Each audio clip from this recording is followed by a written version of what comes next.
पहले बताया गया कि शरीर के 30 टुकड़े किए गए थे, लेकिन जांच आगे बढ़ने पर सामने आया कि महालक्ष्मी के शरीर के कुल 59 टुकड़े किए गए थे।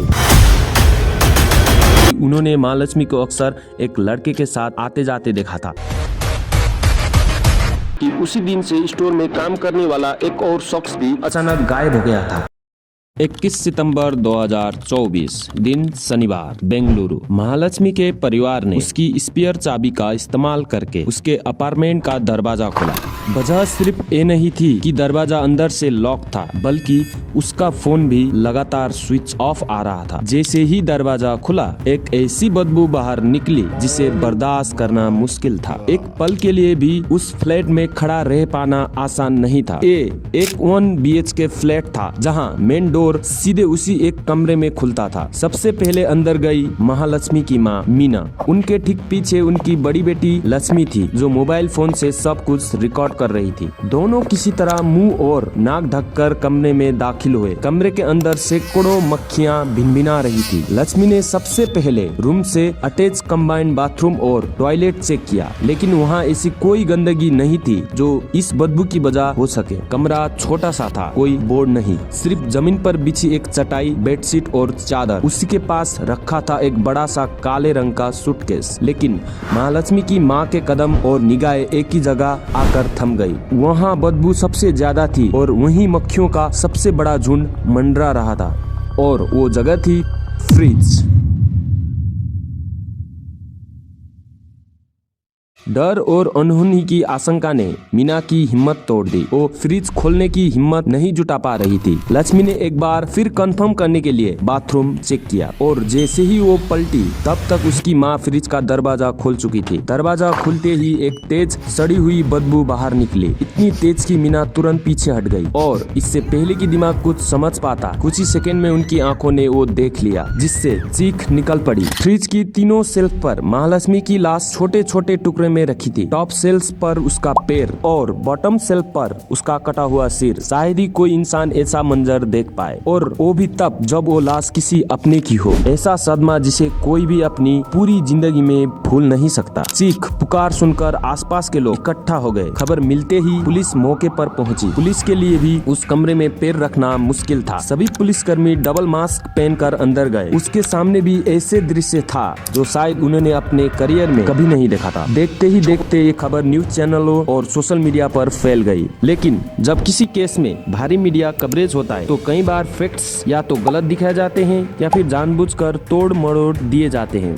सिर्फ TRP के लिए। मीडिया में बताया गया कि पूरे कमरे में खून फैला हुआ था, मांस के टुकड़े हर तरफ बिखरे थे, लेकिन सच्चाई इससे बिल्कुल उल्टी थी। कमरे में ना खून फैला था, ना ही मांस के टुकड़े पड़े थे। FSL टीम ने जब ल्यूमिनॉल केमिकल से फर्श की जांच की, तो उन्होंने बताया कि अपराधी ने क्राइम सीन को बेहद ही सफाई से क्लीन किया था। कहते हैं blood is the language of a crime scenes, इसलिए ल्यूमिनॉल का इस्तेमाल किया जाता है, जो खून के ऐसे कणों को भी मिटा देता है जो नंगी आंखों से दिखाई नहीं देते। लाश के टुकड़ों और फ्रिज को सील करके लैब भेज दिया गया। पहले बताया गया कि शरीर के 30 टुकड़े किए गए थे, लेकिन जांच आगे बढ़ने पर सामने आया कि महालक्ष्मी के शरीर के कुल 59 टुकड़े किए गए थे। जांच आगे बढ़ी और सबसे पहले पुलिस ने महालक्ष्मी के बैकग्राउंड को खंगालना शुरू किया। महालक्ष्मी की मां मीना राणा और पिता चरण सिंह, वो लोग मूल रूप से नेपाल के टीकापट्टी इलाके से थे। परिवार में 2 बेटे थे, हुकुम सिंह और नरेश सिंह।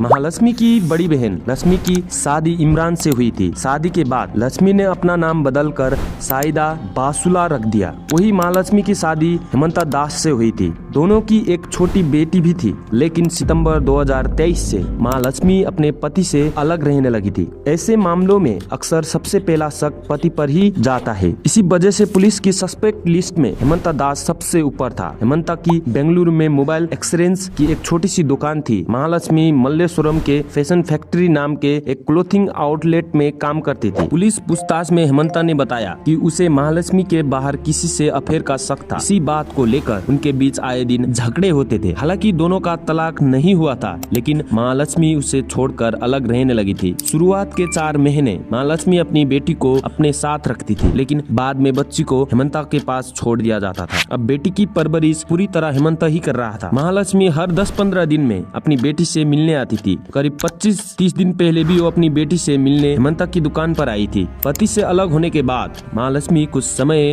अपने माँ के साथ रही, लेकिन फिर वो बेंगलुरु के ब्याली कबल इलाके में इस 1 BH के अपार्टमेंट में शिफ्ट हो गई। पड़ोसियों से पूछताछ करने से पता चला कि महालक्ष्मी करीब 5-6 महीने पहले ही यहाँ रहने आई थी। वो सुबह करीब 9:30 बजे काम पर निकल जाती थी, 10 से 10:30 बजे तक लौटती थी। इसी वजह से उसका मोहल्ले के लोगों से ज्यादा मेल जोल नहीं था। हालांकि कुछ पड़ोसियों ने ये जरूर बताया कि उन्होंने महालक्ष्मी को अक्सर एक लड़के के साथ आते जाते देखा था। कभी कभी वो लड़का कुछ दिनों के लिए उसके घर पर ही रुकता था। ये जानकारी पुलिस के लिए काफी अहम थी। इसी पॉइंट से जांच की दिशा बदलने लगी। पुलिस ने 3 अलग अलग टीम बनाई। एक टीम महालक्ष्मी की कॉल डिटेल रिकॉर्ड चेक कर रही थी, दूसरी टीम आसपास लगे सभी CCTV कैमरों की फुटेज खंगाल रही थी और तीसरी टीम हेमंता दास से दोबारा डिटेल में पूछताछ कर रही थी। हेमंता और महालक्ष्मी की शादी को करीब 6 साल हो चुके थे, लेकिन रिश्ते में दरार तब पड़नी शुरू हुई जब हेमंता को महालक्ष्मी के कैरेक्टर पर शक होने लगा। हेमंता ने पुलिस को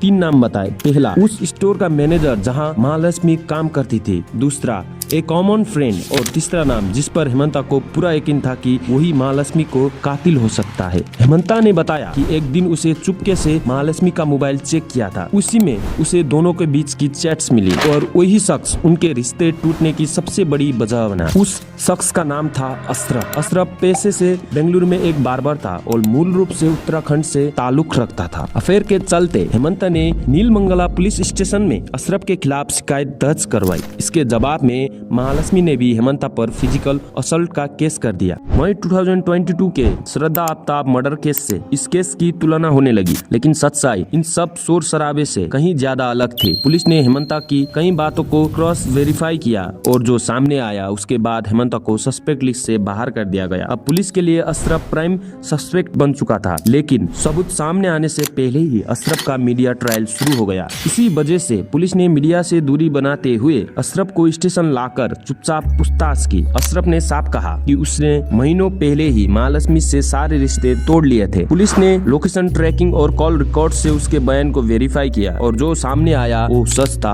अशरफ को इस केस में क्लीन चिट मिल गई। अशरफ को क्लीन चिट मिलने के बाद पुलिस के सामने अब 2 और नाम थे। इन दोनों से पूछताछ के लिए एक टीम मल्लेश्वरम के उसी क्लोथिंग स्टोर पहुंची जहां महालक्ष्मी काम करती थी, लेकिन call detail records, location tracking और दूसरी जांचों के बाद इन दोनों को भी सस्पेक्ट लिस्ट से हटा दिया गया। लगता था जैसे केस एक बार फिर अटक गया हो, लेकिन तभी जांच के दौरान एक नई और अहम जानकारी सामने आई। पुलिस को पता चला कि महालक्ष्मी 1 सितंबर को आखिरी बार स्टोर आई थी। उसके बाद वो लगातार लीव पर थी और हैरानी की बात ये थी कि उसी दिन से स्टोर में काम करने वाला एक और शख्स भी अचानक गायब हो गया था। ये इत्तेफाक नहीं हो सकता था। जब महालक्ष्मी और उस शख्स की CDR कॉल डिटेल रिकॉर्ड निकाली गई तो सामने आया कि दोनों के बीच काफी समय से लगातार बातचीत चल रही थी। कॉल्स भी थी, मैसेज भी, और 2 सितंबर को भी दोनों के बीच बातचीत हुई थी। जब पुलिस ने उस शख्स को कॉल किया तो फोन स्विच ऑफ मिला। अब पुलिस का शक और गहरा हो चुका था। पुलिस ने उस नंबर के लास्ट डायल कॉल चेक किए। उन्हीं कॉल में से एक नंबर था स्मृति रंजन का। जब पुलिस ने स्मृति रंजन से पूछताछ की तो उसने बताया कि स्टोर में काम करने वाला उस शख्स का नाम था मुक्ति रंजन रॉय और वो उसका बड़ा भाई था। यहीं से पुलिस के हाथ धीरे धीरे असली गुनहगार तक पहुंचने लगे, लेकिन पुलिस जानती थी कि अगर इस इन्वेस्टिगेशन की जरा सा भी जानकारी बाहर आई तो आरोपी फरार हो सकता था। इसीलिए मीडिया से जुड़ी हर डिटेल पूरी तरह सीक्रेट रखी गई। अब सवाल ये था मुक्ति रंजन आखिर था कौन और महालक्ष्मी से उसका रिश्ता कहां से शुरू हुआ। इसके जवाब के लिए हमें थोड़ा पीछे जाना पड़ेगा। करीब 6 महीने पहले जब मुक्ति रंजन उसकी क्लोथिंग स्टोर में नौकरी करने आया तब उसकी मुलाकात महालक्ष्मी से हुई। शुरुआत में दोनों के बीच सिर्फ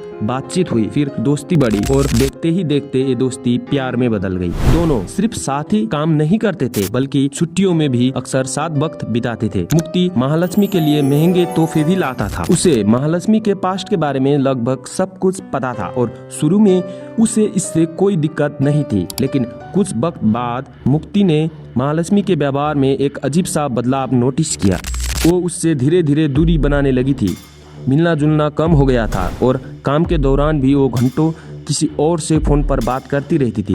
मुक्ति को शक हुआ कि कहीं महालक्ष्मी का किसी और के साथ अफेयर तो नहीं चल रहा। जिस जगह कभी हेमंत दास खड़ा था आज वहीं मुक्ति रंजन खड़ा था। महालक्ष्मी शॉर्ट टेम्पर्ड थी, ऐसे सवालों पर वो जल्दी भड़क जाती थी। इसी वजह से मुक्ति और महालक्ष्मी के बीच झगड़े शुरू हो गए। कई बार महालक्ष्मी गुस्से में मुक्ति पर हाथ भी उठा देती थी। वो न बग देखती थी न जगह, लेकिन हर झगड़े के बाद दोनों के बीच सुलह भी हो जाती थी।